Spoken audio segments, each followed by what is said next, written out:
Աղբահավաք կինը նվաստացվեց հենց փողոցի մեջտեղում հարուստ մարդկանց կողմից, ովքեր կարծում էին, թե իրենք վերադաս են, սակայն մի միլիոնատեր տեսավ այդ տեսարանը, նկատեց մի բան, որը ոչ ոք քաջություն չունեցավ տեսնելու, այն, ինչ նա հայտնաբերեց այդ պարզ կնոջ մասին, փոխեց ամեն ինչ շուրջ բոլորը։ Եթե հաղթահարման սիրո այս գեղեցիկ պատմությունը ձեզ հետաքրքրեց, չմոռանաք բաժանորդագրվել մեր ալիքին, գրել մեկնաբանություններում, թե որ քաղաքից եք մեզ դիտում, եւ այսպես շարունակենք։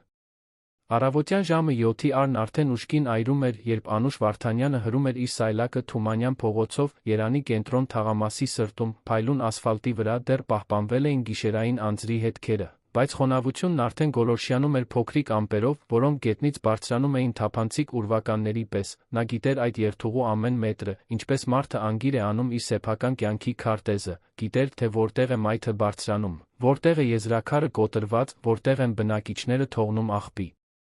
տոպրակները նույնիսկ պայմանավորված ժամից շուտ, գիտեր նա, թե որտեղ է իրեն սպասում արամարական հայացքը, ցածրաձայն մեկնաբանությունը կամ կնճռոտված քիթը, դեռ նախքան իր մոտենալը, Անուշը ծեր չէր, բայց կյանքը նրանից ավելին էր խլել, քան անձնագրում նշված 42 տարիները, նա ուներ կոշտացած ձեռքեր, մեջքի ցավեր օրվա վերջում, արից մգացած մաշկ ամուր հավաքված մազեր, որոնք երբեք չէին քանդվում, նույնիսկ երբ քամին համառում էր, նա կրում էր մաշված նարնջագույն համազգեստ, ռետինես կոշիկներ մի դեմքի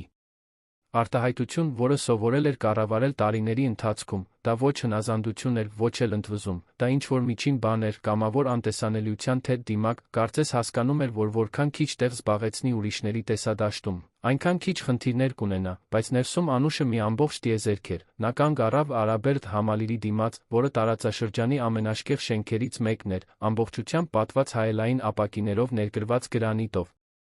Դրսում աղբի 3 ստոպրակներ հենված էին։ Չժանգոտվող պողպատից փայլուն աղբամանին, որը երբեք չէր օգտագործվում իր բուն նպատակով, Անուշը կրացավ, զգուշությամբ կապեց տոպրակները, բարձրացրեց սայլակի մեջ, զգալով ծանոթ ծանրությունը ուսերին, հենց այդ պահին նա լսեց սուր ձայնը մուտքի մոտից։ Աղջիկ ջան, կարող ես դա ավելի արագ անել, շենքի բնակիչները բողոքում են, որ հոտը միջանցքում մնում է, Անուշը բարձրացրեց աչքերը, դա մի երիտասարդ աշխատակցուհի էր, անթերի համազգեստով, ով խոսելիս խուսափում էր ուղիղ նայել նրան։ Աղջկա ձայնի մեջ բարկություն չկար։ Միայն մեխանիկական հնազանդություն մի հրամանի, որը հաստատ եկել էր վերից մի բնակարանից, որտեղ օդորակիչը պահպանում էր կատարյալ ջերմաստիճանը, որտեղ ոչ ոք երբեք չէր դիպչում սեփական աղբին։ Հիմա վերջացնում եմ, պատասխանեց Անուշը ցածր ձայնով, գրեթե շշուկով, դա ոչ թե վախից էր, այլ խնայողությունից, գիտեր, որ ցանկացած ավելորդ բառ կարող էր խնդիր դառնալ, իսկ խնդիրը նշանակում էր կորցնել աշխատանքը, աշխատանքը կորցնելը նշանակում էր չկարողանալ վճարել վարձը։ Վարձը չվճարելը նշանակում էր վերադառնալ այնտեղ, որտեղից դուրս էր եկել, իսկ դա նա երբեք թույլ չէր տա։ Նա շարունակեց հրել սայլակը, անիվների մետաղական ձայնը արձագանքում էր դատարկ փողոցում, անցավ Գաթա սուրճ թխվածքաբլիթի խանութի կողքով, որտեղից թարմ սուրճի տապակած հացի բույրը դուրս էր գալիս կիսաբաց դռնից, 2 նրբագեղ կանայք զրուցում էին դրսում, ձեռքերում պահելով ճենապակյա բաժակներ ծիծաղելով մի բանի վրա, որն Անուշը չէր լսում, երբ նա մոտեցավ։ Նրանցից մեկը զգուշությամբ մի կողմ քաշվեց, ինչպես մարդը խուսափում է կեղտոտ պատին դիպչելուց։ Մյուսը նույնիսկ չնկատեց կամ ձացրեց, թե չի նկատում, Անուշը շարունակեց քայլել, ինչպես միշտ, վերցրեց կանաչ աղբամանի մոտ թողնված տոպրակը, առաջ գնաց, քիչ այն կողմ, նայրուհի գեղեցկության սրահի դիմաց, պլատինե շեկ մազերով մի երիտասարդ աղջիկ լաքի դատարկ տուփը նետեց գետնին, հենց այնտեղ, որտեղ Անուշը նոր էր մաքրել, նա դա արեց առանց հետ նայելու, մինչդեռ խոսում էր հեռախոսով բարձր ծիծաղում ինչ-որ կատակի վրա, Անուշը կանգ առավ, խորը շունչ քաշեց, կրացավ, տուփը վերցնելու համար, ոչինչ չասաց, երբեք ոչինչ չէր ասում, պարզապես դրեց փոքրիկ պլաստիկ շիշը մեծ տոպրակի մեջ, շարունակեց իր ճանապարհը, այս առօրյան կրկնվում էր վիրաբուժական ճշգրտությամբ, կարծես այդ ամենը մի թատրոնի մաս էր, որտեղ նա ուներ անտեսանելի էպիզոդիկ դերակատարի դերը։ Բայց Անուշը ամեն ինչ պահում էր իր մեջ, պահում էր ժեստերը, բառերը, լռությունը, պահում էր, որովհետև գիտեր, որ մի օր այդ ամենը ինչ-որ իմաստ կունենա, նույնիսկ եթե դեռ չգիտեր, թե ինչպես, կեսօրին, երբ Արը ամենաբարձր կետում էր, փողոցը սկսում էր դատարկվել շոկի պատճառով։ Անուշը կանգ առավ մի հին թթենու տակ ջուր խմելու համար, նա նստեց մայթի եզրին, հանեց մաշված թերմոսը իր հնամաշ պայուսակից 3 դանդաղ կում արեց, հենց այդ ժամանակ տեսավ այդ տեսարանը, մի փոքրիկ տղա, մոտ 5 կամ 6 տարեկան, միայնակ քայլում էր մայթով, կամաց լաց լինելով ձեռքում պահելով մի գունաթափված թավշյա արջուկ, նա կորած էր թվում, գլուխը շրջելով այս ու այն կողմ, կարծես ինչ-որ մեկին էր փնտրում, Անուշը վեր կացավ, ձեռքերը սրբեց համազգեստի տաբատին դանդաղ մոտեցավ, կրանալով տղայի բարձրությանը. Բար, բալիկ ջան, կորել ես, տղան ձեռքի թիկունքով սրբեց դեմքը գլխով հաստատեց, աչքերը կարմրած վախեցած, Անուշը մեկնեց ձեռքը, բայց առանց նրան դիպչելու, պարզապես ցույց տալով, որ այստեղ է օգնելու համար, մայրիկիդ անունն ինչ է, Անահիտ։ Իսկ որտեղ էր նա, երբ կորար, տղան ցույց տվեց հակառակ ուղղությամբ դեպի փողոցի վերջում գտնվող ծառաշատ պուրակը, Անուշը վեր կացավ, բռնեց տղայի փոքրիկ ու տաք ձեռքը սկսեց քայլել նրա հետ, շատ չանցած նրանք լսեցին մի հուսահատ ձայն, որը կանչում էր. Հայկ, հայկ, տղաս։ Բաց գույնի զգեստով բարձրակրունկ սանդալներով մի կին վազում էր մայթով, աչքերը տենթակին փնտրում էին, երբ տեսավ տղային Անուշի ձեռքը բռնած, մի պահ կանգ առավ, աչքերը սահեցին աղբահավաքի նարնջագույն հագուստից դեպի որդին, կարծես հաշվարկում էր, պետք է վախ զգա, թե… Թեթությունը հաղթեց, Հայկ Աստված իմ, շնորհակալություն, շատ շնորհակալ եմ, նա որդուն առավ գիրկը անկեղծությամբ նայեց Անուշին, դա կարճատ, բայց իսկական հայացք էր, չկար ոչ արամարանք, ոչ կասկած, միայն մարդկային երախտագիտություն։ Խնդրեմ, տիկին, նա այնտեղ պուրակի մոտ մենակ էր, անհանգստացա, կինը գլխով արեց, դեռ սեղմելով տղային կրծքին, թվում էր, ուզում էր ինչ-որ բան ավելացնել, բայց տատանվեց, Անուշը հասկացավ լռությունը, գիտեր, որ ցանկացած ավելի երկար զրույց այնտեղ, ուրիշների ներկայությամբ կարող էր անհարմար վիճակի մեջ դնել կնոջը, ուստի պարզապես թեթ ժպտաց վերադարձավ իր սայլակի մոտ, նա ճանաչում չէր ակնկալում, ոչինչ չէր ակնկալում, պարզապես արեց այն, ինչն արդար էր համարում, օրվա մնացած մասն անցավ ինչպես միշտ։ Ավելի շատ աղբ, ավելի շատ փողոցներ, ավելի շատ հայացքներ, որոնք անցնում էին իր միջով, կարծես նա թափանցիկ լիներ, ուշ երեկոյան, երբ առը սկսում էր մայր մտնել։ Լույսը դառնում էր ոսկեգույն, Անուշը կանգ առավ Անուշ բիստրոյի մոտ գտնվող լեփ-լեցուն աղբամանի մոտ, դատարկ շշերի ճմրթված անձեռոցիկների արանքում նա տեսավ մի բան, որը գրավեց իր ուշադրությունը, դա մի տետր էր, այն շատ կեղտոտ չէր, միայն եզրերից էր թրջված, կազմը բաց կապույտ էր, ամպերի նկարներով, Անուշը զգուշությամբ վերցրեց այն, թե թափ տվեց բացեց, առաջին էջերը լցված էին մանկական նկարներով, բայց հետո, հենց մեջտեղից, կային դատարկ էջեր, շատ դատարկ էջեր, նա նայեց շուրջը, կարծես ինչ-որ մեկը կարող էր դիտել իրեն, տետրը դրեց պայուսակի մեջ, դեռ չգիտեր, թե ինչի համար է օգտագործելու, բայց գիտեր, որ վատնումն իրեն հարիր չէ, եթե պիտանի էր, ուրեմն արժանի էր փրկվելու, երբ տուն վերադարձավ, արդեն գրեթե գիշեր էր։ Նա ապրում էր Շենգավիթ թաղամասի մի հին տան հետնամասում գտնվող փոքրիկ սենյակում, քաղաքի մյուս ծայրում, լոգարանը կիսում էր 3 հոգու հետ կերակուր էր պատրաստում մեկ տեղանոց էլեկտրական սալիկի վրա, բայց դա իրենն էր, նա ոչ մեկին պարտական չէր, կախված չէր ոչ մի տղամարդուց կարիք չուներ լուր ընդունելու վիրավորանքները, այնտեղ այդ նեղ ու պարզ տարածքում նա ազատ էր, Անուշը երկար լոգանք ընդունեց, թույլ տալով, որ տաք ջուրը լվանա օրվա հոգնածությունն ու հոտը, հետո հագավ մի հին շապիկ սպորտային տաբատ, նստեց մահճակալի եզրին վերցրեց գտած տետրը, բացեց դատարկ էջը, վերցրեց դարակում պահվող կապույտ գրիչը սկսեց գրել, դա ոչ մի բարդ բան չէր, պարզապես առանձին նախադասություններ, մտքեր, որոնք գալիս էին փողոցներով քայլելիս, բաներ, որոնք ոչ ոք երբեք չէր իմանա, եթե նա չհանձներ թղթին, այսօր մի կին ինձ նայեց այնպես, կարծես ես մարդ եմ, դա ընդամենը մի վայրկյան տեց, բայց արժեր, կան մարդիկ, ովքեր աղբը գետնին են նետում նույնիսկ տեսնելով, որ ես նոր եմ մաքրել, կարծում եմ դա նրա համար է, որ հիշեցնեն, որ իրենք կարող են։ Փոքրիկ տղան չվախեցավ ինձնից, երեխաները դեռ չեն սովորել, որ աղքատը մի բան է, որից պետք է վախենալ, գրեց այնքան, մինչ ձեռքը հոգնեց, հետո փակեց տետրը, դրեց բարձի տակ անջատեց լույսը, պառկեց կողքի վրա, նայելով պատին փակցված ամսագրից կտրված մի նկարի, դա մի լողափ էր։ Կապույտ ջրով սպիտակ ավազով, նա երբեք ծովում չէր եղել, բայց սիրում էր պատկերացնել, որ մի օր կգնա, սիրում էր պատկերացնել, որ մի օր շատ բաներ այլ կերպ կլինեն, բայց առայժմ վաղվա օրը նույնն էր լինելու, ինչ այսօրվանը, արթնանալ առից առաջ, հագնել նարնջագույն համազգեստը, հրել սայլակը նույն փողոցներով, հավաքել ուրիշների արտադրած աղբը առանց մտածելու շարունակել մնալ անտեսանելի, Անուշը փակեց աչքերը, բայց նախքան քնելը, կամաց շնջաց մի նախադասություն, կարծես ինքն իրեն խոստում էր տալիս։ Ես այն չեմ, ինչ նրանք տեսնում են, ես այն եմ, ինչ գիտեմ, որ կամ, եւ այդ գիշեր դա բավական էր, որ նա հանգիստ քնի, հաջորդ օրը ամեն ինչ նորից սկսվեց, արը նորից սկսեց այրել, փողոցները նորից լցվեցին, հայացքները նորից սկսեցին շեղվել։ Անուշը հրում էր սայլակը նույն Թումանյան փողոցով, հավաքելով նույն տոպրակները, լսելով նույն քողարկված մեկնաբանությունները, բայց ինչ-որ բան փոխվել էր, նա դեռ չգիտեր, բայց հենց այդ պահին ինչ-որ մեկը նայում էր, ինչ-որ մեկը, ով չէր շեղում հայացքը։ Ինչ-որ մեկը, ով առաջին անգամ որոշեց տեսնել, եւ երբ Վարդան Ստեփանյանի աչքերը կանգ առան նարնջագույն համազգեստով այդ կնոջ վրա, ով ծանր սայլակով անցնում էր փողոցը, նա արամարանք չզգաց, նա հետաքրքրություն զգաց, անհանգստություն զգաց, որ այնտեղ ինչ-որ բան այն չէ։ Եվ դա, առանց նրանցից որևէ մեկի իմանալու, կփոխեր ամեն ինչ։ Վարդան Ստեփանյանը սովոր չէր ուշադրություն դարձնել մանրուքներին, նրա կյանքը կազմված էր ռազմավարական հանդիպումներից, միլիոնավոր դոլարների բանակցություններից, որոշումներից, որոնք շարժում էին ամբողջ շուկաներ։ 47 տարեկանում նա ղեկավարում էր Հայաստանի խոշորագույն շինարարական ընկերություններից մեկը, ուներ գրասենյակներ տարբեր քաղաքներում մի անուն, որը դռներ էր բացում ցանկացած շրջանակում, նա հաճախում էր նույն ռեստորանները, ճանաչում էր նույն մարդկանց, շրջում էր նույն վայրերում, որտեղ ամեն ինչ կանխատեսելիորեն անթերի էր, մինչ այդ հինգշաբթի առավոտը, երբ սցենարից դուրս մի բան գրավեց նրա ուշադրությունը։ Նա կանգնած էր Թումանյան փողոցի Մաշտոցի պողոտայի խաչմերուկի լուսացույցի տակ, սպասելով կանաչ լույսին, երբ մեքենայի պատուհանից տեսավ այդ տեսարանը, նարնջագույն համազգեստով մի կին աղբի սայլակ էր հրում, դանդաղ քայլելով եզրաքարի երկայնքով, դրա մեջ արտառոց ոչինչ չկար, բայց այն, ինչ գրավեց Վարդանի ուշադրությունը, ոչ թե նրա ներկայությունն էր, այլ նրա վրա ուղղված որե հայացքի բացակայությունը։ Երկու նրբագեղ կանայք զրուցում էին մայթին, հենց նրա կողքին, երբ աղբահավաքն անցավ, նրանցից մեկը մի քայլ հետ գնաց, կարծես խուսափում էր կեղտոտ ջրափոսի մեջ մտնելուց։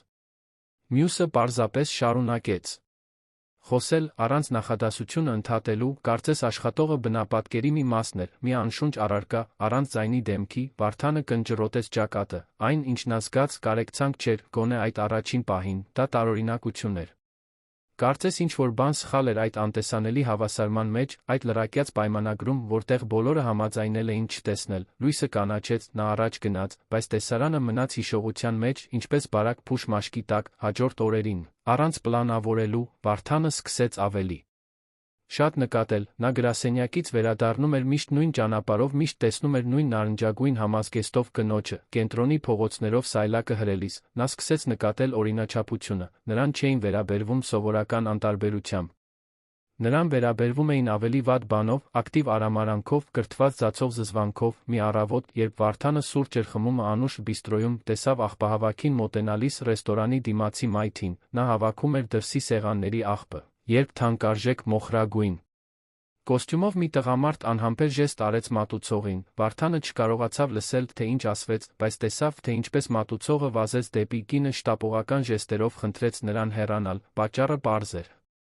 Նրա ներկայությունը, ըստ հաճախորդի, խանգարում էր նախաճաշին, Անուշը չվիճեց, պարզապես գլխով արեց, որ հասկանում է, վերջացրեց ձեռքի տոպրակը կապելը, հեռացավ սայլակով, թողնելով աշխատանքի մի մասը կիսատ, Վարդանը զգաց, թե ինչպես է ինչ-որ բան բարձրանում կոկորդով, դա դեռ բարկություն չէր, դա զսպված վրդովմունք էր, նա արագ վճարեց հաշիվը դուրս եկավ, բայց կինն արդեն թեքվել էր անկյունից, հենց այդ շաբաթվա վերջում էր, որ նա ականատես եղավ մինչ օրս ամենադաժան տեսարանին։ Շաբաթ առավոտ էր, նա գնացել էր գրասենյակ,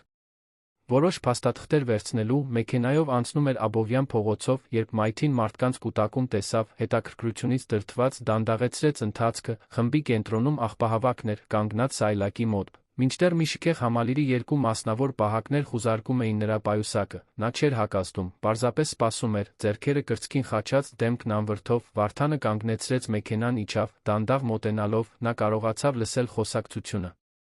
Բնակիչներից մեկն է բողոքել, որ դու ոչ աշխատանքային ժամի շենքի շուրջն ես պտտվում, ասում էր պահակներից մեկը, դաջված բազուկներով բարձրահասակ մի տղամարդ, պետք է ստուգենք, ես պարզապես այստեղ աշխատում եմ, պատասխանեց Անուշը ցածր, բայց հաստատուն ձայնով, աղբ եմ հավաքում, ոչ մի սխալ բան չեմ անում, մենք պարզապես հրաման ենք կատարում, աղջիկ ջան, սա անձնական մի ընդունիր, խուզարկությունը շարունակվեց, բացեցին պայուսակը, գլխիվայր շրջեցին, ամեն ինչ թափեցին գետնին, ջրի շիշը, սննդի տուփը, մի հին Տաք բաճկոն կապույտ տետրը, որն Անուշը գտել էր այդքան խնամքով պահում էր, պահակներից մեկը վերցրեց տետրը, արագ թերթեց արամարանքով հետ նետեց գետնին, իհարկե ոչինչ չգտան, որովհետև գտնելու ոչինչ չկար, բայց նվաստացումն արդեն տեղի էր ունեցել։ Վարդանը զգաց բարկության բռնկումը, ոչ թե բուն խուզարկության պատճառով, այլ այն ձի, որով դա արվեց, այն հանդիսատեսի պատճառով, որը հետում էր առանց մի մատ շարժելու, այն մարդկանց պատճառով, ովքեր անցնում էին, կողքից նայելով գլուխները հաստատողաբար օրորելով։ Կարծես դա բնական էր, սպասելի, արժանի, և հատկապես հենց Անուշի հայացքի պատճառով, դա բարկություն չէր, դա ամոթ չէր, դա խորը հոգնածություն էր մի մարդու, ով արդեն սպասում էր դրան գիտեր, որ գոռալը ոչինչ չի փոխի, երբ պահակները բաց թողեցին Անուշին։ Նա կրացավ իր իրերը հավաքելու համար, Վարդանը մի քայլ առաջ արեց, նա չգիտեր, թե ինչ է ասելու, բայց գիտեր, որ պետք է ինչ-որ բան ասի, բայց նախքան նա բերանը կբացեր, Անուշը բարձրացրեց աչքերը հանդիպեց նրա հայացքին, դա մեկ վայրկյան տաց հայացք էր, բայց լի իմաստով, դա օգնության խնդրանք չէր, դա գրեթե նախազգուշացում էր։ Մի խառնվեք, դուք սրան չեք պատկանում, Վարդանը կանգ առավ, խորը շունչ քաշեց, և մնաց այնտեղ, որտեղ կար, դիտելով, թե ինչպես է նա վերջացնում իրերը հավաքելը, վերցնում սայլակը առաջ գնում, հրելով ծանրությունը, կարծես ոչինչ չէր պատահել։ Շրջապատի մարդիկ արագ ցրվեցին, վերադառնալով իրենց անթերի կյանքին, իսկ Վարդանը մնաց այնտեղ կանգնած մայթին, կյանքում առաջին անգամ զգալով, որ գուցե կան բաներ, որոնք իր փողն ու դիրքը չեն կարող գնել, ինչպես օրինակ այդ կնոջ արժանապատվությունը։ Այդ գիշեր Վարդանը չկարողացավ քնել, նա մտածում էր նրա հայացքի մասին, նվաստացման արջ նրա անհավանական հանգստության մասին, այն մասին, թե ինչպես ոչ ոք չմիջամտեց, մտածեց նա իր մասին, քանի անգամ էր նա անցել նման տեսարանների կողքով պարզապես անտեսել, քանի անգամ էր նա եղել այդ անտարբերության թատրոնի մի մասը, նա որոշեց, որ պետք է ավելի լավ հասկանա, ոչ թե բարեգործությունից դրդված, ոչ թե մեղքի զգացումից, այլ որովհետև այդ ամբողջ պատմության մեջ ինչ-որ բան սխալ էր, նա այլևս չէր կարող ծածնել, թե չի տեսնում, նա սկսեց դիտել, զգուշորեն, առանց մոտենալու, առանց միջամտելու, պարզապես դիտելով, նա սկսեց մեքենան կայանել ռազմավարական վայրերում, սուրճ խմել որոշակի ժամերի, քայլել կենտրոնի փողոցներով, կարծես պարզապես վայելում էր օրը։ Եվ որքան շատ էր դիտում, այնքան ավելին էր տեսնում, տեսավ, թե ինչպես Անուշին մի կողմ հրեց մի կին, ով դուրս էր գալիս բրենդային հագուստի խանութից, ձեռքին հսկայական տոպրակներ, կինը նույնիսկ ներողություն չխնդրեց, պարզապես շարունակեց քայլել խոսելով հեռախոսով, կարծես ծառի էր բախվել, տեսավ հարուստ դեռահասների մի խումբ, ովքեր թաքուն լուսանկարում էին նրան, ցածրաձայն ծիծաղելով, մինչդեռ նկարը կիսում էին ինչ-որ մասնավոր խմբում, Անուշը նկատեց դա, նա վստահ էր դրանում, բայց ոչինչ չասաց։ Պարզապես շարունակեց աշխատել, տեսավ մի տաքսու վարորդի, ով հայհոյեց նրան սայլակը մեքենային շատ մոտեցնելու համար, նույնիսկ եթե բավականաչափ տեղ կար, նա այնտեղ լինելու լիակատար իրավունք ուներ, տեսավ մի բնակչուհու, ով աղբը նետեց ուղղակի գետնին, Անուշի մայթը մաքրելուց վայրկյաններ անց, պարզապես ինչ-որ անտեսանելի իշխանություն վերահաստատելու այլասերված հաճույքի համար, բայց տեսավ նա այլ բաներ, որոնց ուրիշ ոչ ոք ուշադրություն չէր դարձնում, տեսավ, թե ինչպես Անուշը վերադարձրեց մի դրամապանակ, որն ընկել էր մի ցրված տարեց տիկնոջ պայուսակից։ Տիկինը հետ վերցրեց այն առանց շնորհակալություն հայտնելու, պարզապես արագ ստուգելով, թե արդյոք փողը դեռ տեղում է, կարծես կասկածելով, տեսավ, թե ինչպես Անուշը օգնեց մի ծերունու անցնել փողոցը, նրբորեն բռնելով նրա թից։ Մինչդեռ լուսացույցի կարմիր լույսը թարթում էր, տեսավ, թե ինչպես Անուշը խնամքով առանձնացնում էր վերամշակվող թափոնները, նույնիսկ երբ ոչ ոք չէր խնդրում, պարզապես որովհետև կարծում էր, որ դա ճիշտ է, և տեսավ Անուշին գրելիս, այո, գրելիս։ Մի օր երեկոյան, մինչ սպասում էր հերթափոխի ավարտին, նա նստեց մի ծառի տակ, հանեց այդ մաշված կապույտ տետրը, սկսեց ինչ-որ բան նշել, Վարդանը շատ հեռու էր կարդալու համար, բայց կարող էր տեսնել նրա դեմքի կենտրոնացումը, գրիչը բռնելու ձը, մի մարդու կեցվածքը, ով կարևոր բան է ստեղծում։ Հենց այդ պահին Վարդանը հասկացավ, այդ կինը պարզապես նվաստացած աշխատող չէր, նա լիարժեք մարդ էր, սեփական մտքերով, երազանքներով, արժանապատվությամբ մի լրակյաց ուժով, որը շրջապատում ոչ ոք չէր կարողանում ճանաչել, և որքան շատ էր նա դա տեսնում, այնքան ավելի շատ էր ամոթ զգում։ Ամոթ լինելու մի մասը, թեկուզ անգործությամբ, այդ փտած համակարգի, որը մարդկանց վերածում էր միանգամյա օգտագործման իրերի, մի երեքշաբթի կեսօրին Վարդանը քաջություն հավաքեց մոտեցավ, Անուշը աղբ էր հավաքում մի լրագրերի կրպակի դիմաց, երբ նա կանգնեց կողքին, կներեք, ասաց նա քաղաքավարի, բայց տատանվող ձայնով, Անուշը բարձրացրեց աչքերը կասկածամտորեն, նա ճանաչեց տղամարդուն, նրան մի քանի անգամ տեսել էր այդտեղ, միշտ լավ հագնված, միշտ դիտելիս, չգիտեր, նա հերթական հետաքրքրասերն է, թե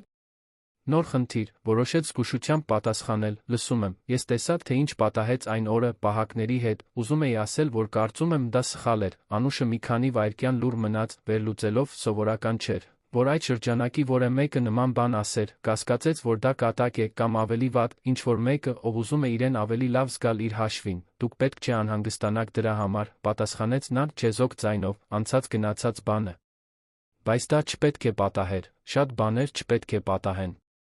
Բայց պատահում են, Վարդանը զգաց պատասխանի ծանրությունը, դա կոպտություն չէր, դա պարզապես կոշտ իրականություն էր, եկած մեկից, ով արդեն սովորել էր ոչ ոքից ոչինչ չսպասել, կարող եմ հարցնել ձեր անունը, Անուշը տատանվեց, նայեց շուրջը ստուգելով, թե արդյոք ինչ-որ մեկը տեսնում է այդ տարօրինակ խոսակցությունը, հետո պատասխանեց գրեթե շշուկով, Անուշ, Վարդան, պատասխանեց նա մեկնելով ձեռքը, Անուշը նայեց մեկնած ձեռքին, հետո իր աղբից կեղտոտված ձեռքերին, Վարդանը նկատեց գլխով արեց, ոչինչ։ Խնդիր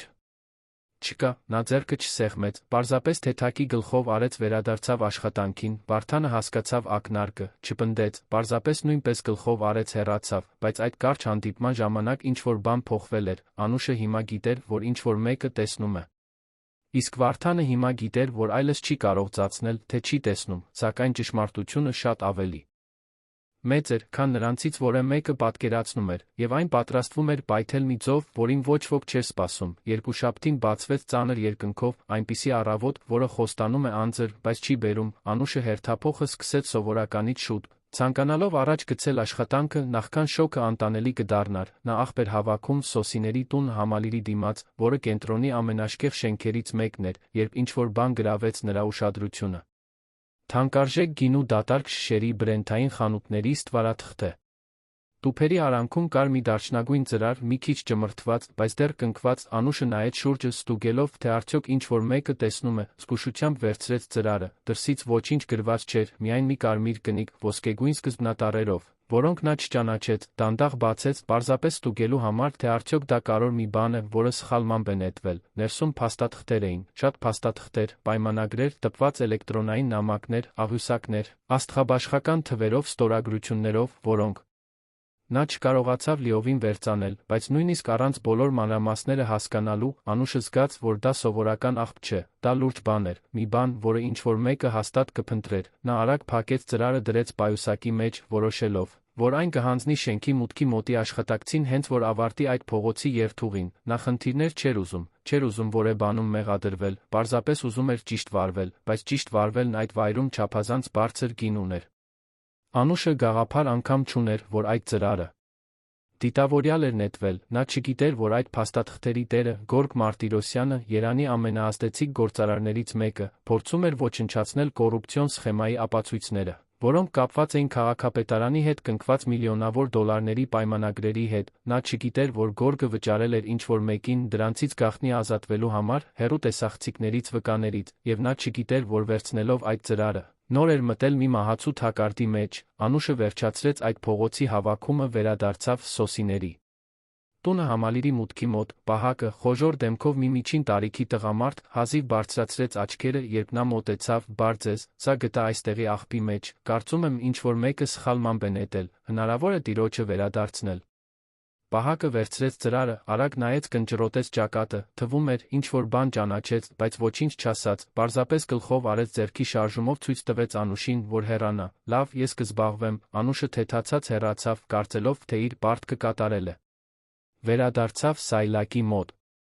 Շարունակեց հաջորդ փողոցը, առանց պատկերացնելու այն դժոխքը, որը պատրաստվում էր թափվել իր գլխին, կես ժամ անց, երբ նա աշխատում էր Սայաթ Նովա Պողոտայում, լսեց շչակների ձայնը, շրջվեց տեսավ ոստիկանական երկու մեքենա, որոնք կանգնեցին հենց իր Սայլակի կողքին, 4 ոստիկան իջան, բոլորը լուրջ դեմքերով, նրանցից մեկը, ամենաբարձրահասակը, ուղիղ եկավ նրա ուղղությամբ, դուք Անուշ Վարդանյանն եք, Անուշը զգաց, թե ինչպես է սիրտը արագանում, գլխով արեց, առանց որևէ բան հասկանալու, պետք է խուզարկենք ձեր պայուսակը, գողության մասին ահազանգ ունենք, գողության, ես ոչինչ չեմ գողացել, դա մենք կստուգենք, ոստիկանները առանց արարողակարգի վերցրեցին նրա պայուսակը սկսեցին խուզարկել, Անուշը նայեց շուրջը, արդեն մարդիկ էին հավաքվել դիտելու համար։ Բնակիչներ, արտրականներ, անցորդներ, բոլորը նայում էին, բոլորը դատում էին, նա զգաց, թե ինչպես է դեմքը այրվում ամոթից, բայց կանգնած մնաց, լուռ, փորձելով կառավարել շնչառությունը, որտեղ է ծրարը, հարցրեց ոստիկաններից մեկը, պայուսակը գլխի վայր շրջելով ամեն ինչ գետնին թափելով, ինչ ծրար, փաստաթղթերով ծրարը, որը վերցրել ես Սոսիների տուն շենքի աղբից, ես այն վերադարձրել եմ, տարել եմ մուտքի մոտ, Բահակն այդպես չի ասում, նա պնդում է, որ դու երբեք ոչինչ չես վերադարձրել, Անուշը զգաց, թե ինչպես է հողը փախչում ոտքերի տակից, անհնար էր, նա հանձնել էր, տեսել էր, թե ինչպես է տղամարդը վերցնում ծրարն իր ձեռքից, ինչպես կարող էր նա հերքել, երդվում եմ, որ վերադարձրել եմ, նորից հարցրեք նրան, նա վերցրեց ինձնից։ Դուք պետք է մեզ հետ գաք բաժին։ Բացատրություններ տալու համար, հենց այդ պահին Անուշը հասկացավ, դա սխալմունք չէր, դա սարքած գործ էր, ինչ-որ մեկը կազմակերպել էր այդ ամենը իրեն մեղադրելու համար, եւ ամենավատն այն էր, որ այնտեղ ոչ ոք չէր հավատալու իր խոսքին, ընդդեմ շքեղ շենքի Բահակի խոսքի, ես ոչ մի սխալ բան չեմ արել, կրկնեց նա, ձայնն արդեն դողում էր ոչ թե վախից, այլ զսպված վրդովմունքից, այդ դեպքում խնդիր չի լինի մեզ ուղեկցելը, Անուշը պատրաստվում էր պատասխանել, երբ լսեց մի ծանոթ ձայն, որը կտրեց լռությունը, սպասեք։ Բոլորը շրջվեցին, Վարդան Ստեփանյանը հաստատուն քայլերով գալիս էր դեպի խումբը, լուրջ դեմքով, նա հեռվից տեսել էր ամեն ինչ։ Մեքենայով անցնում էր, երբ նկատեց շարժումը, անմիջապես կանգնեցրեց իջավ հասկանալու համար, թե ինչ է կատարվում։ Ո՞վ եք դուք, հարցրեց բարձրահասակ ոստիկանը, Վարդան Ստեփանյան, եւ ես ճանաչում եմ այս կնոջը, նա գող չէ, ամենայն հարգանքով, պարոն։ Դուք ներկա չեք եղել ենթադրյալ գողության պահին, մենք պաշտոնական ահազանգ ունենք, ումից է ահազանգը, ոստիկանը տատանվեց, ստուգեց ձեռքի թուղթը պատասխանեց, Սոսիների տուն շենքի կառավարիչ Գորգ Մարտիրոսյանից, Վարդանը զգաց, թե ինչպես ամեն ինչ տեղն ընկավ, Գորգ Մարտիրոսյան, թաղամասի ամենաազդեցիկ մարդկանցից մեկը, բայց նա ամենակեղտոտներից մեկը, Վարդանն արդեն լսել էր նրա մասին լուրեր, ուռճացված պայմանագրեր, կաշառքներ, քաղաքական լավություններ։ Եթե Անուշը նրա աղբի մեջ ինչ-որ վարկաբեկիչ բան էր գտել, ուրեմն այս ամենը տրամաբանական էր, ես կցանկանայի ուղեկցել այս գործողությունը, ասաց Վարդանը հաստատուն ձայնով, որպես վկա, ինչի՞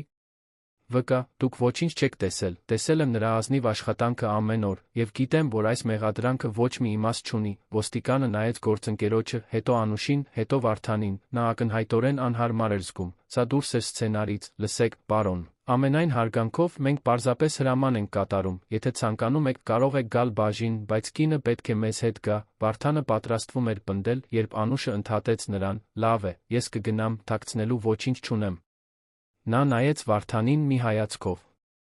որտեղ խառնված էին երախտագիտությունն ու հնազանդությունը ճակատագրին, նա շնորհակալ էր օգնության փորձի համար, բայց գիտեր, որ սա ավելի մեծ է, քան իրենցից որևէ մեկը, գիտեր, որ իրեն ընտրել են որպես քավության նոխազ, եւ գիտեր, որ մի աշխարհում, որտեղ իր խոսքը ոչինչ չարժե, գոռալն անօգուտ է, Վարդանը տեսավ, թե ինչպես Անուշին նստեցրին ոստիկանական մեքենան, տեսարանը զզվելի էր, մի ազնիվ աշխատողի վերաբերվում էին որպես հանցագործի, շրջապատված մարդկանցով, ովքեր դիտում էին ամեն ինչ հաստատող հայացքներով, կարծես։ Վերջապես ստացել էին այն ապացույցը, ինչի մեջ միշտ կասկածել էին, գիտեի, որ նա խնդիր է, միշտ էլ նա ինձ տարօրինակ է թվացել, հիմա թող տեսնի, ինչ է լինում, մեկնաբանությունները գալիս էին բոլոր կողմերից ցածրաձայն, բայց լսելի, Վարդանը զգաց, թե ինչպես է խորը բարկությունը բարձրանում կոկորդով, դա բարկություն չէր իրավիճակի նկատմամբ։ Դա բարկություն էր ինքն իր նկատմամբ, այն բանի համար, որ այդքան ուշացել էր, այն բանի համար, որ հեռվից էր դիտել, մինչդեռ այդ ամենը կատարվում էր, այն բանի համար, որ հավատացել էր, թե բառերն ու բարի մտադրությունները բավարար կլինեն։ Բայց հիմա դիտելու ժամանակը չէր, գործելու ժամանակն էր։ Վարդանը հանեց հեռախոսը, զանգեց իր ընկերության փաստաբանին, արագ բացատրեց իրավիճակը, խնդրեց նրան անմիջապես գնալ ոստիկանության բաժին, հետո զանգեց մեկ այլ մարդու, մի հետաքննող լրագրողի, ով իրեն մի քանի լավություն էր պարտք։ Խնդրեց հետաքննել ամեն ինչ Գորգ Մարտիրոսյանի մասին, հատկապես քաղաքապետարանի հետ վերջին պայմանագրերը, եւ հետո մինչ մեքենան հեռանում էր, տանելով Անուշին, Վարդանը կայացրեց իր կյանքի ամենակարևոր որոշումը։ Նա ոչ միայն պատրաստվում էր ապացուցել նրա անմեղությունը, նա պատրաստվում էր բացահայտել ամեն ինչ, ամբողջ կեղտը, ամբողջ համակարգը, ամբողջ կեղծիքը, որովհետև հիմա նա հասկանում էր, որ սա պարզապես անարդարության ենթարկված մի կնոջ մասին չէր, սա մի ամբողջ համակարգի մասին էր, որը կառուցված էր ձայն չունեցողներին ճզմելու համար։ Եվ նա ուներ բոլոր միջոցները, բոլոր կապերը, ամբողջ ազդեցությունը, այդ ամենը քար առ քար քանդելու համար, ոստիկանությունում Անուշին հարցաքննեցին ժամեր շարունակ, նա նույն պատմությունը կրկնեց անթիվ անգամներ, գտել է ծրարը, կարծել է, թե կարող է Վերադարձրել է։ Մուտքի մոտ, բայց ոչ ոք չէր հավատում, պահակը ամեն ինչ հերքել էր, չկային տեսախցիկներ, որոնք կհաստատեին նրա տարբերակը, իսկ կառավարիչը Գորգ Մարտիրոսյանը պաշտոնապես բողոք էր ներկայացրել, պնդելով, որ կարևոր փաստաթղթեր են գողացվել։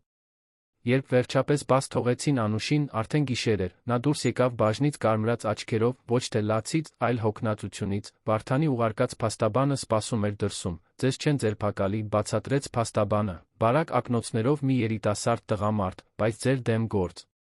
կհարուցվի յուրացման մեղադրանքով, մենք ամեն ինչ կբողոքարկենք, իհարկե, բայց գործընթացը ժամանակ կխլի, Անուշը պարզապես գլխով արեց, նա այլս ուժ չուներ հակազդելու, գիտեր, թե դա ինչ է նշանակում, կորցնելու էր աշխատանքը, անունը սանալու էր։ Դառնալու էր այն օրինակը, ինչ միշտ ասում էին իր մասին։ Աղբահավաքը, ով չդիմացավ գողության գայթակղությանը, Վարդանը նույնպես սպասում էր դրսում, երբ Անուշը դուրս եկավ, նա մոտեցավ, ցավում եմ, Անուշը նայեց նրան մի հայացքով, որը Վարդանը երբեք չէր մոռանա, դա բարկություն չէր, դա մեղադրանք չէր։ Դա պարզապես խորը տխրություն էր, դուք փորձեցիք, պարոն, բայց սրա դեմ հնարավոր չէ պայքարել, նրանք միշտ հաղթում են, ոչ այս անգամ, պատասխանեց Վարդանը ցածր, բայց հաստատուն ձայնով, խոստանում եմ, որ ոչ այս անգամ, Անուշը թույլ։ Անուշ ժպտաց հեռացավ, Վարդանը մնաց կանգնած, նայելով, թե ինչպես է նա անհետանում փողոցի մթության մեջ, եւ այդ պահին նա ինքն իրեն խոստում տվեց, նա վերջ էր տալու սրան, մեկընդմիշտ, եւ դա անելու էր ամենացավոտ ձով նրանց համար, ովքեր սարքել էին այս ամենը։ Որովհետև հիմա սա այլս արդարության մասին չէր, սա վրեժի մասին էր, բառի լավագույն իմաստով, վրեժ, ապացուցելու համար, որ արժանապատվությունն ավելին արժե, քան փողը, եւ որ որոշ մարդիկ չափազանց մեծ են ճզմվելու համար։ Հաջորդ 15 օրերը Վարդանի կյանքի ամենալարված օրերն էին, նա տան իր առանձնասենյակը վերածեց հետաքննական կենտրոնի, մասնավոր խուզարկու վարձեց, վերջին 6 ամիսների ընթացքում Գորգ Մարտիրոսյանի բոլոր շարժերը հետելու համար, խնդրեց իր լրագրող ընկերոջը պեղել ամեն մի պայմանագիր, ամեն մի տենդեր, ամեն մի կասկածելի բանկային փոխանցում, իսկ ինքը ժամեր էր անցկացնում իր ձայնագրած տեսանյութերը վերանայելով, WhatsApp խմբերի խոսակցությունների նկարները դասավորելով, կազմելով մի դոսիե, որը հնարավոր չէր լինի հերքել։ Այդ ընթացքում Անուշին հեռացրել էին աշխատանքից, մեղադրանքի լուրը արագ տարածվել էր թաղամասում, նա դարձել էր բամբասանքի թեմա գեղեցկության սրահներում, մարզասրահներում, ռեստորաններում, այն աղբահավաքը, որը փաստաթղթեր է գողացել, միշտ էլ գիտեի, որ նրա հետ ինչ-որ բան այն չէ։ Դրա համար էլ ես երբեք նման մարդկանց չեմ վստահում, Վարդանը մի քանի անգամ փորձեց կապվել նրա հետ, բայց Անուշը չէր պատասխանում, նա ամաչում էր, ոչ թե Վարդանից, այլ իրավիճակից, զգում էր, որ դարձել է մի բեռ, մի խնդիր, որը հարուստ տղամարդը փորձում է լուծել խղճահարությունից դրդված, եւ դա ավելի շատ էր ցավեցնում, քան ցանկացած մեղադրանք, բայց Վարդանը չհանձնվեց, շարունակեց հետաքննությունը, եւ որքան շատ էր հետաքննում, այնքան ավելին էր բացահայտում, պարզեց, որ Գորգ Մարտիրոսյանը աշխատանքային վեճերի պատմություն ուներ իր կողմից նվաստացված աշխատողների հետ, պարզեց, որ նա 3 անգամ մեղադրվել էր բարոյական ճնշումների մեջ, բայց միշտ հաջողացնում էր ամեն ինչ լրացնել միլիոնավոր դոլարների համաձայնագրերով։ Պարզեց, որ նրա ընկերությունը քաղաքապետարանից 5 տենդեր էր շահել իրար հետից, բոլորը ուռճացված գներով կասկածելի փաստաթղթերով, եւ պարզեց նա, որ այն ծրարը, որն Անուշը գտել էր, պարունակում էր այդ ամենի ապացույցները, կեղծված պայմանագրեր, քաղաքական գործիչների հետ նամակագրություններ, կաշառքների աղյուսակներ, քողարկված որպես խորհրդատվություն։ Գորգը դրանք նետել էր, կարծելով, որ կոչնչացվեն սովորական աղբի հետ միասին, նա երբեք չէր պատկերացրել, որ մի ազնիվ աղբահավաք կին կվերադարձնի դրանք, Վարդանը հասկացավ սարքած գործի ողջ մասշտաբը, Գորգը Անուշին չէր մեղադրել վրեժխնդրությունից դրդված, նա մեղադրել էր անհրաժեշտությունից դրդված, եթե նա այդ փաստաթղթերը հանձներ համապատասխան մարմիններին, Գորգը կկործանվեր, ուստի ամենահեշտ լուծումը նրա վստահությունը նախապես ոչնչացնելն էր, նրան գող ներկայացնելը, այդպես, նույնիսկ եթե նա փորձեր բողոքել, ոչ ոք չէր հավատա, դա դաժան էր, դա հաշվարկված էր, եւ դա բացարձակ վախկոտություն էր, Վարդանին բեմ էր պետք, անօգուտ էր պարզապես Անուշի անմեղությունն ապացուցել ոստիկանությունում կամ դատարանում, դա կփակվեր, կմոռացվեր, կլռեցվեր։ Նրան ավելի մեծ բան էր պետք, մի բան, որը կբացահայտեր ամեն ինչ միանգամից, այնպիսի վկաների առջ, ովքեր չէին կարող ծածնել, թե չեն տեսել, հնարավորությունը հայտնվեց մի հրավիրատոմսի տեսքով, որը եկավ փոստով։ Ամեն տարի Կենտրոնի գործարարների ասոցիացիան բարեգործական ընթրիք էր կազմակերպում Արարատ ակումբի հանդիսությունների սրահում, դա թաղամասի ամենակարևոր սոցիալական իրադարձությունն էր, որտեղ գործարարները, քաղաքական գործիչները ազդեցիկ դեմքերը հավաքվում էին սոցիալական նախագծեր տոնելու, նվիրատվություններ անելու լուսանկարվելու համար։ Վարդանը երբեք չէր սիրել այդ ներկայացումները, բայց միշտ ներկա էր լինում սոցիալական պարտավորությունից դրդված, այս անգամ, սակայն, նա այլ պատճառ ուներ։ Գորգ Մարտիրոսյանը միջոցառման գլխավոր հովանավորներից էր, նա այդ երեկո պետք է պարգևատրվեր որպես տարվա գործարար, պատրաստվում էր ստանալ հուշատախտակ, ելույթ ունենալ, արժանանալ բոլոր ներկաների բուռն ծափահարություններին, Վարդանը ժպտաց, երբ կարդաց հրավիրատոմսը, դրանից լավ բեմ չկար, նա անմիջապես հաստատեց իր մասնակցությունը, հետո զանգեց կազմակերպիչներին մի առաջարկ արեց, նա ցանկանում էր շնորհանդես անել միջոցառման ժամանակ։ Շնորհանդես սոցիալական պատասխանատվության մարդկային արժանապատվության մասին, ասաց, որ մի հատուկ տեսանյութ ունի ցուցադրելու մի բան, որը կատարելապես մարմնավորում է այն արժեքները, որոնք պաշտպանում է միջոցառումը, կազմակերպիչները ոգորվեցին։ Վարդան Ստեփանյանը ծանրակշիռ անուն էր, նրան որպես բանախոս ունենալը հեղինակություն էր ավելացնում, նրանք հաստատեցին առանց հարցերի, միջոցառման երեկոն եկավ պարզ երկնքով մեղմ ջերմաստիճանով, Արարատ ակումբի սրահը անթերի էր, բյուրեղապակյա ջահեր, ներկրված ծաղիկներով զարդարված սեղաններ, շամպայնի սկուտեղներով շրջող մատուցողներ, հյուրերը ժամանում էին շքեղ մեքենաներով, հագած իտալական կոստյումներ, բրենդային զգեստներ, այնտեղ ամեն ինչից փողի, իշխանության լավ փորձարկված մակերեսայնության հոտ էր գալիս, Վարդանը ժամանեց։ Մենակ, հագած զուսպ մուգ կապույտ կոստյում, ողջունեց մի քանի հոգու, փոխանակեց դատարկ քաղաքավարի խոսքեր, ընդունեց գինու բաժակը, որը չէր պատրաստվում խմել, նա լարված էր, բայց վստահ, տասնյակ անգամներ վերանայել էր ամեն ինչ, գիտեր ամեն վայրկյանը, թե ինչ է լինելու, գիտեր, որ չի կարող սխալվել։ Գորգ Մարտիրոսյանը սրահի կենտրոնում էր, շրջապատված երկրպագուներով, բարձր ծիծաղում էր, պատմություններ պատմում, գովասանքներ լսում, նա հագել էր անթերի բաց մոխրագույն կոստյում, կրում էր ոսկե ժամացույց, որը, հավանաբար, ավելին արժեր, քան անուշը վաստակում էր 5 տարում, երբ տեսավ Վարդանին, հեռվից քաղաքական ժպիտով գլխով արեց, Վարդանը պատասխանեց քաղաքավարի գլխի շարժումով, նրանցից ոչ մեկը չգիտեր, թե մյուսն ինչ է մտածում, բայց շուտով բոլորը կիմանային։ Ընթրիքը սկսվեց, նրբահամ կերակուրներ, թանկարժեք գինիներ, զրույցներ բիզնեսի միջազգային ճանապարհորդությունների մասին, Վարդանը հազիվ դիպավ ուտելիքին, պարզապես սպասում էր, երբ եկավ ելույթների պարգևատրումների ժամանակը, հաղորդավարը բարձրացավ բեմ, սկսեց կանչել բանախոսներին, նախ ելույթ ունեցավ մի տեղական քաղաքական գործիչ, խոսելով սոցիալական նախագծերին աջակցելու կարողության մասին, հետո մի գործարար կին, պատմելով իր ընկերության իրականացրած բարեգործական միջոցառումների մասին։ Բոլորն արժանացան քաղաքավարի ծափահարությունների, հետո եկավ Վարդանի հերթը, տիկնայք պարոնայք, այժմ ունենք հատուկ շնորհանդես գործարար Վարդան Ստեփանյանից, ով պատրաստել է տեսանյութ սոցիալական պատասխանատվության մասին, Վարդան, խնդրեմ։ Վարդանը բարձրացավ բեմ չափավոր ծափահարությունների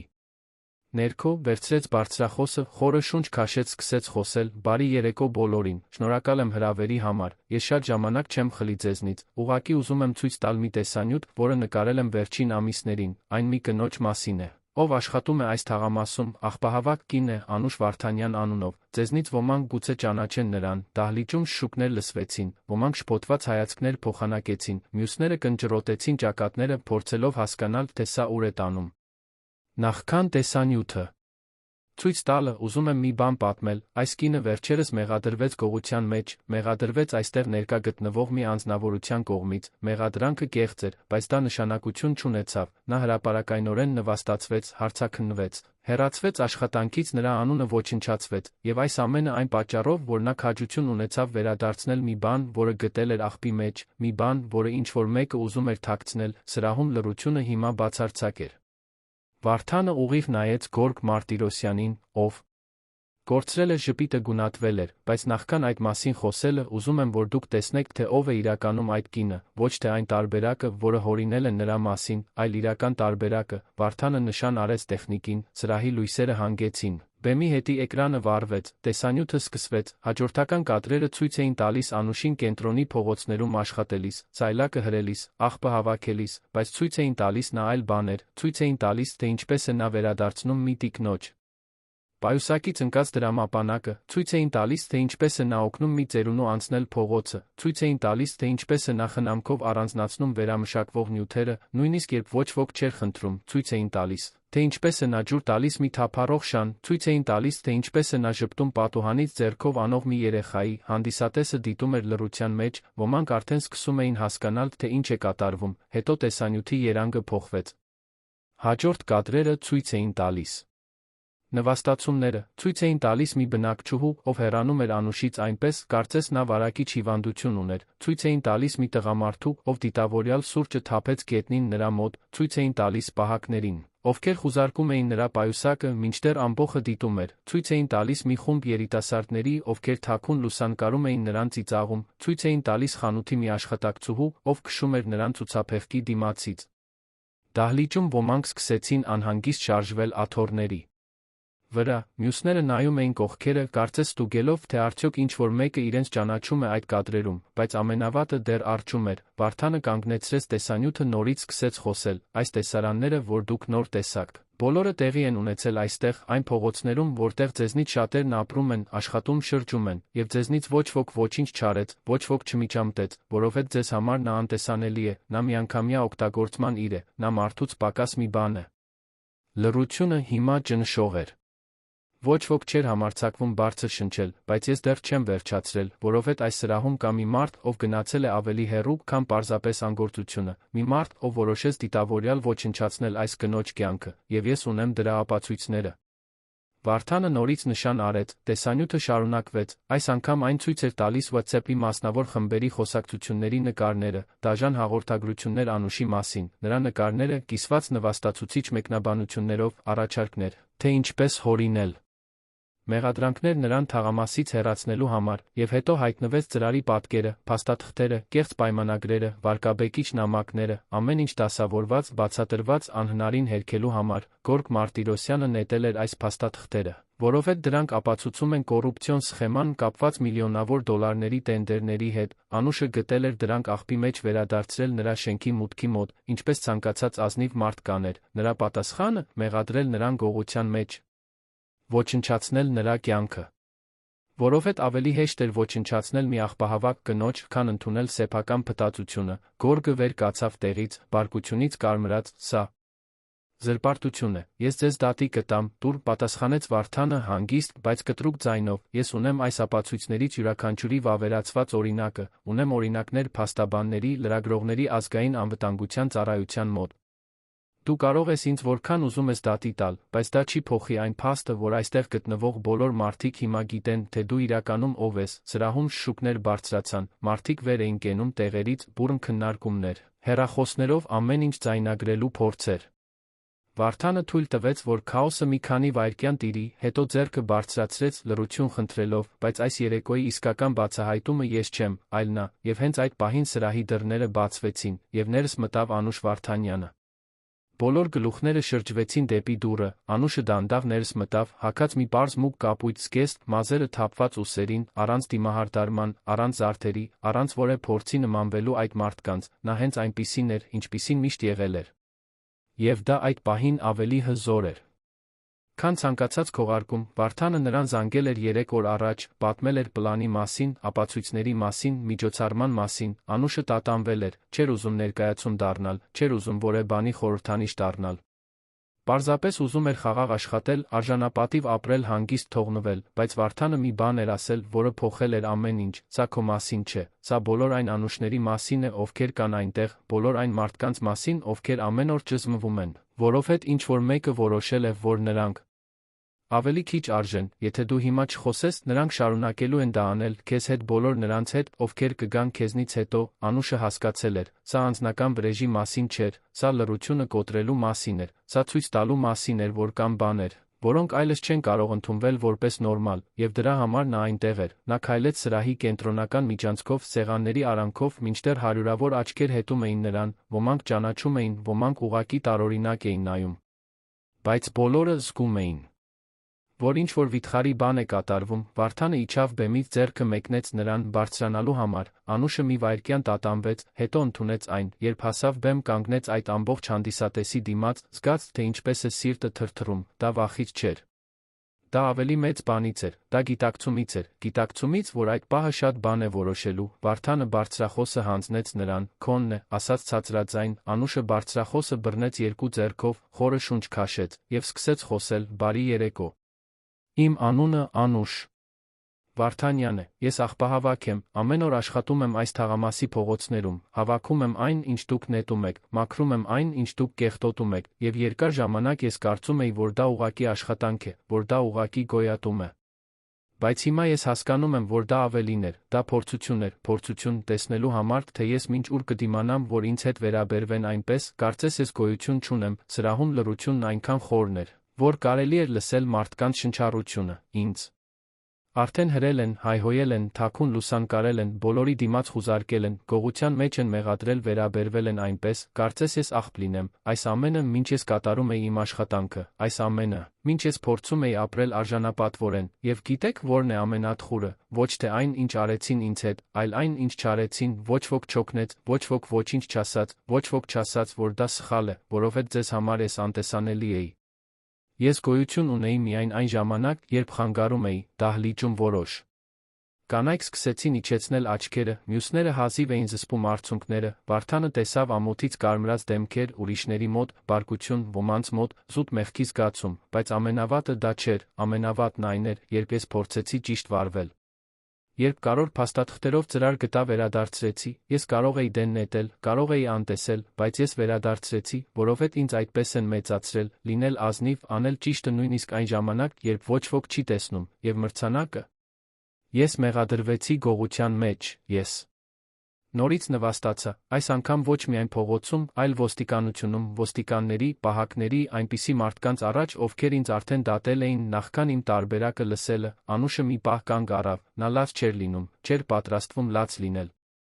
Չէր պատրաստվում նրանց այդ հաճույքը պատճառել, ես իմ կյանքի մեծ մասն անցկացրել եմ փողոցներից աղբ հավաքելով, բայց այդ ամբողջ ընթացքում ես մի բան սովորեցի, շատ աղբ կա, որը աղբամանների մեջ չէ, այն մարդկանց մեջ է, այն ձի մեջ է, թե ինչպես են վերաբերվում նրանց,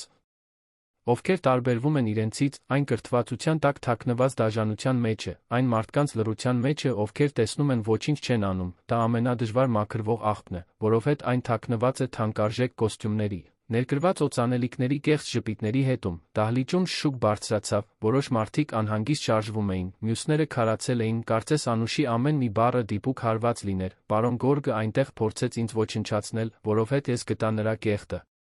Բայց նա միակը չէ, այս սրահում շատ մարդիկ կան, ովքեր նույնն են արել այլ ձերով, հայացքներով, մեկնաբանություններով, անտարբերությամբ, դուք կարծում եք, որ ավելի լավն եք, որովհետև փող ունեք, որովհետև լավ դպրոցներում եք սովորել, որովհետև սիրուն շենքերում եք ապրում։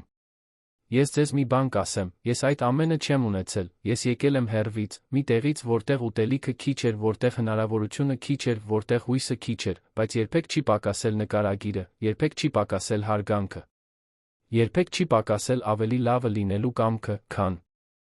աշխարհն էր ինձնից սպասում, հիմա որոշ մարդիկ արդեն բացահայտ լաց էին լինում, Վարդանը տեսավ մի ալեհեր տիկնոջ, ով սրբում էր դեմքը կտորե անձեռոցիկով, տեսավ մի միջին տարիքի տղամարդու, ով կախել էր գլուխը, անկարող լինելով դիմանալ հայացքին։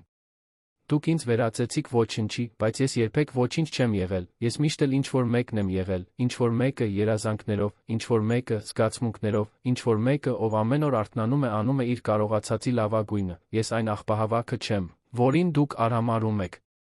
Ես Անուշն եմ, այն կինը, ով տանը խնամում է հիվանդ մորը, այն կինը, ով գիշերները սովորում է նույնիսկ ամբողջ օրն աշխատելուց հետո, այն կինը, ով դեռ հավատում է, որ կարելի է երջանիկ լինել նույնիսկ այն ժամանակ, երբ ամբողջ աշխարհը թվում է, թե դեմ է քեզ, Անուշը դադար տվեց, ուղիղ նայեց Գորգ Մարտիրոսյանին, ով կանգնած էր կարմրած, դողալով բարկությունից ամոթից, իսկ ինչ վերաբերում է ձեզ, պարոն Գորգ, դուք փորձեցիք ինձ ոչնչացնել, փորձեցիք լռեցնել իմ ձայնը, փորձեցիք ինձ գող դարձնել, որպեսզի թաքցնեք, որ գողը դուք եք, բայց չստացվեց, որովհետև ես ձեզ նման չեմ, ես կարիք չունեմ գողանալու, ստելու կամ որևէ մեկին ոչնչացնելու, իմ ուզածին հասնելու համար, ես միայն պետք է շարունակեմ լինել այն, ինչ կամ, եւ դա դուք երբեք չեք կարողանա խլել ինձնից, Գորգը փորձեց պատասխանել, բայց ձայնը դողացող էր ու անլսելի, նա գիտեր, որ այն ամենը, ինչ հիմա կասեր, կոչնչացվեր, գիտեր, որ պարտվել է ոչ միայն հեղինակությունը, այլ շատ ավելի մեծ բան կորցրել էր ծածնելու կարողությունը, թե ինքը արժանապատիվ մարդ է։ Անուշը նորից նայեց ամբողջ հանդիսատեսին. Ես այստեղ չեմ եկել վրեժ լուծելու համար, ես եկել եմ ասելու, որ դուք այլս չեք կարող ծածնել։ Թե չեք տեսնում, որ դուք այլս չեք կարող ինձ նման մարդկանց հետ վերաբերվել այնպես, կարծես մենք միանգամյա օգտագործման իրեր ենք, որովհետև մենք այդպիսին չենք, մենք նույնքան մարդ ենք, որքան դուք, եւ մենք արժանի ենք հարգանքի։ Ոչ թե խղճահարությունից դրդված, այլ իրավունքով, նա բարձրախոսը հետ հանձնեց Վարդանին, եւ սրահը պայթեց ծափահարություններից, դրանք քաղաքավարի ծափահարություններ չէին, դրանք հուզված բարձր ամոթով, հիացմունքով ճանաչմամբ լցված ծափահարություններ էին։ Որոշ մարդիկ վեր կացան տեղերից։ Հետո մյուսները, մինչ որ ամբողջ սրահը ոտքի վրա էր, ծափահարելով այդ կնոջը, ով նոր էր տվել նրանց արժանապատվության ամենամեծ դասը, որը նրանք երբեք կստանային, Գորգ Մարտիրոսյանը սրահից դուրս եկավ պահակների ուղեկցությամբ։ Մինչդեռ հեռախոսների տեսախցիկները ձայնագրում էին ամեն ինչ, հաջորդ օրը Անուշի ելույթի տեսանյութը բոլոր թերթերում էր, բոլոր սոցիալական ցանցերում, բոլոր խոսակցություններում, պատմությունը տարածվեց կրակի պես, եւ դրա հետ մեկտեղ հետանքները։ Գորգը կորցրեց քաղաքապետարանի հետ պայմանագրերը։ Կորցրեց գործարարների ասոցիացիայի նախագահի պաշտոնը, կորցրեց այն հարգանքը, որին երբեք արժանի չէր եղել, եւ ի վերջո պատասխանատվության ենթարկվեց կոռուպցիայի, խարդախության պետական միջոցների չարաշահման համար, նրան չձերբակալեցին, որովհետև նրա նման մարդիկ հազվադեպ են ձերբակալվում, բայց նա կորցրեց այն ամենը, ինչն իր համար ամենակարևորն էր, իշխանությունը ծածնելու, թե ինքը արժանապատիվ մարդ է, Վարդանը օգտագործեց գործի ողջ հնչեղությունը, ստեղծելու կրթաթոշակային ծրագիր սանմաքրման ոլորտի աշխատողների երեխաների համար, նա իր ղեկավարած ընկերություններում ներդրեց հարգանքի քաղաքականություն մարդկային արժանապատվության մասին պարտադիր դասընթացներով, եւ իր սեփական կարողության մի մասն օգտագործեց մասնագիտական վերապատրաստման կենտրոն հիմնելու համար, ուղղված խոցելի խմբերի մարդկանց, բայց ամենակարևորը ոչ թե այն էր, ինչ արեց Վարդանը, այլ այն, ինչին հասավ Անուշը, նա վերադարձավ աշխատանքի, բայց հիմա, հարգանքով շրջապատված բնակիչները, ովքեր նախկինում անտեսում էին նրան, սկսեցին ողջունել։ Հաստատությունները, որոնք քշում էին նրան, հիմա ընդունում էին քաղաքավարությամբ, եւ նա, ով միշտ վախեցել էր մեծ երազանքներ ունենալուց, վերջապես սկսեց հավատալ, որ ինքը ավելին է արժանի, Վարդանի աջակցությամբ Անուշը վերադարձավ ուսման։ Ավարտեց դպրոցը, ընդունվեց համալսարան, սոցիալական աշխատանքի ֆակուլտետ, նա ուզում էր օգնել ուրիշներին, ովքեր անցնում էին այն ամենի միջով, ինչի միջով ինքն էր անցել, ուզում էր ցավը վերածել նպատակի, եւ վերածեց։ 3 տարի անց Անուշը ավարտեց համալսարանը, դիպլոմների հանձնման օրը Վարդանը հանդիսատեսի շարքում էր, հպարտությամբ ծափահարելով, ոչ թե որպես հովանավոր, ոչ թե որպես փրկիչ, այլ որպես ընկեր, որովհետև այդ տարիների ընթացքում նրանք կառուցել էին մի հազվագյուտ բան, իսկական ընկերություն, հիմնված փոխադարձ հարգանքի այն համոզմունքի վրա, որ արժանապատվությունը սոցիալական դաս չունի, ավարտական ելույթում Անուշը խոսեց անտեսանելիության մասին, այն մասին, թե ինչպես է աշխարհը փորձում ջնջել որոշ մարդկանց, բայց խոսեց նա դիմադրության մասին։ Այն մասին, որ արժանապատվությունը մի բան է, որը ոչ ոք չի կարող խլել քեզնից, եթե դու թույլ չտաս, եւ երբ նա վերջացրեց, նորից արժանացավ բուռն ծափահարությունների, բայց այս անգամ դա խղճահարությունից չէր, դա հիացմունքից էր, որովհետև Անուշ Վարդանյանը ապացուցել էր, որ մարդու մեծությունը չի չափվում նրանով, թե որքան փող ունի կամ ինչ հագուստ է կրում, այն չափվում է այն ուժով, որը նա կրում է իր ներսում, այն կարողությամբ շարունակելու կանգնած մնալ, երբ ամբողջ աշխարհը փորձում է քեզ տապալել, եւ այն քաջությամբ պահելու սիրտը մաքուր, նույնիսկ երբ շուրջ բոլորը ամեն ինչ կեղտոտ է։ Ի վերջո Անուշի պատմությունը պարզապես մի կնոջ մասին չէ, ով նվաստացավ, կարողացավ հաղթահարել ամեն ինչ, սա բոլոր այն մարդկանց մասին է, ովքեր անտեսանելի են, բոլոր նրանց, ովքեր քրտնաջան աշխատում են, բայց նրանց հետ վերաբերվում են այնպես, կարծես գոյություն չունեն, բոլոր նրանց, ովքեր ունեն արժանապատվություն, բայց դիտվում են որպես ստորադաս, պարզապես այն պատճառով, որ բախտը նրանց հնարավորություններ չի տվել, եւ սա այն ընտրության մասին է, որը մեզնից յուրաքանչյուրն անում է, տեսնելու կամ տեսնել չծածնելու ընտրությունը, հարգելու կամ արամարելու ընտրությունը, իսկական մարդ լինելու կամ պարզապես այդպիսին երալու ընտրությունը, որովհետև վերջի վերջո այս պատմության ամենամեծ շրջադարձը ոչ թե այն էր, երբ Անուշը առճակատվեց այդ մարդկանց հետ սրահում, այլ այն էր, երբ նա ամեն ժեստով, ամեն բառով, ամեն մի օրվա ազնիվ աշխատանքով ապացուցեց, որ ինքը միշտ էլ ավելի մեծ է եղել, քան նրանք բոլորը միասին վերցրած, եւ որ արժանապատվությունը, ի տարբերություն փողի, չի գնվում, այն վաստակվում է, եւ մեկ անգամ Վաստակելուց հետո ոչ ոք չի կարող այն խլել, սիրելի ունկնդիրներ, հուսով ենք, որ Անուշ Վարդանյանի պատմությունը խորապես դիպավ ձեր սրտերին, եթե դուք հուզվեցիք արժանապատվության հաղթահարման այս ճանապարհով, թողեք ձեր հավանումը, բաժանորդագրվեք ալիքին մեկնաբանություններում պատմեք, թե որ պահը ձեզ ամենաշատը տպավորեց, ամեն օր մենք բերում ենք նմանատիպ ազդեցիկ պատմություններ, որոնք բացահայտում են մարդկային հոգու ամենախորը իսկական կողմերը, ցույց տալով, որ մարդու մեծությունը չի չափվում նրանով, թե ինչ ունի նա, այլ նրանով, թե ով է նա։